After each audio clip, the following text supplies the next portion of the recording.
نظر آیا کرتے تھے۔ ہاں میرے بھائیوں، ایک وقت تھا جب ملک کے بادشاہ کے اندر عبادت، پرہیزگاری اور دینی سمجھ بوجھ کوٹ کوٹ کر بھری ہوئی تھی۔ آج کے اس گئے گزرے دور میں آدمی ان واقعات کو سنے تو اس کی عقل حیران رہ جاتی ہے۔ ہاں یہ واقعہ بھی عقل کو حیران کر دینے والا واقعہ ہے۔ جب حضرت خواجہ قطب الدین بختیار کاکی رحمۃ اللہ علیہ کی وفات ہوئی تو پورے علاقے میں کہرام مچ گیا۔ جنازہ تیار ہوا، ایک بڑے میدان میں لایا گیا، لوگ نماز جنازہ پڑھنے کے لیے آئے ہوئے تھے۔ گویا کہ ایسا لگتا تھا کہ انسانوں کا ایک سمندر بن چکا ہے جو حد نگاہ تک نظر آتا تھا۔ جب نماز جنازہ پڑھنے کا وقت آیا، ایک آدمی آگے بڑھا اور کہنے لگا کہ میں خواجہ قطب الدین بختیار کاکی رحمۃ اللہ علیہ کا وکیل ہوں۔ حضرت نے ایک وصیت کی تھی، میں آپ تمام حضرات کی خدمت میں یہ وصیت پہنچانا چاہتا ہوں۔ پورے مجمع پر سناٹا چھا گیا۔ وکیل نے پکار کر کہا کہ حضرت خواجہ قطب الدین بختیار کاکی رحمۃ اللہ علیہ نے یہ وصیت کی کہ میرا جنازہ وہ شخص پڑھائے جس کے اندر 4 خوبیاں موجود ہوں۔ ہاں، کتنی خوبیاں؟ 4 خوبیاں جس کے اندر موجود ہو وہ شخص میرا نماز جنازہ پڑھائے۔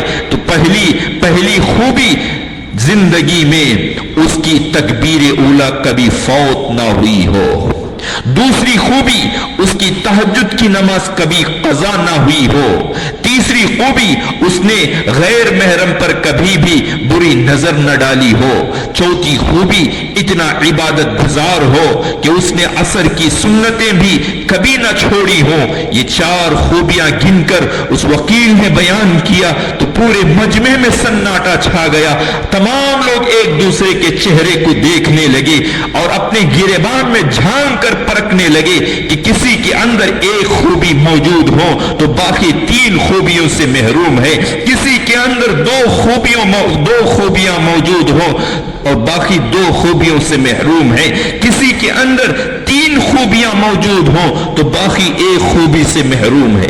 کوئی آگے بڑھنے کے لیے تیار نہیں۔ کافی دیر ہو گئی، آخرکار ایک شخص روتے ہوئے حضرت خواجہ قطب الدین بختیار کاکی رحمۃ اللہ علیہ کے جنازے کے قریب آئے، جنازے سے چادر اٹھائی اور کہا کہ حضرت آپ خود تو فوت ہو گئے، میرا راز بھی تم نے فاش کر دیا۔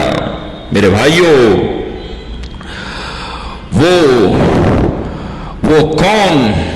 وہ کون شخص تھے؟ آگے بڑھ کر قسم اٹھائی اور کہا کہ میرے اندر یہ 4 خوبیاں موجود ہیں۔ فرمایا کہ وہ شخص کوئی عام انسان نہیں تھے، گویا کہ وہ وقت کے بادشاہ شمس الدین التمش تھے۔ ایک بادشاہ ہونے کے باوجود کبھی زندگی میں تکبیر اولیٰ فوت نہیں ہوئی، ایک بادشاہ ہونے کے باوجود کبھی تہجد کی نماز قضا نہیں ہوئی، ایک بادشاہ ہونے کے باوجود کبھی غیر محرم پر بری نظر نہ ڈالی، ایک بادشاہ ہونے کے باوجود فرض تو فرض، عصر کی سنتیں بھی نہ چھوٹی۔ تو سوچنے کی بات ہے، ایک بادشاہ ایسی بھی زندگی گزار سکتے ہیں؟ اللہ اللہ اللہ ہم تمام پر رحم کا معاملہ فرمائے۔ ایک بادشاہ ایسی زندگی گزار سکتے ہیں تو میرے اور آپ کے لیے کیا مشکل کی بات ہے۔ اللہ ہم تمام کو عمل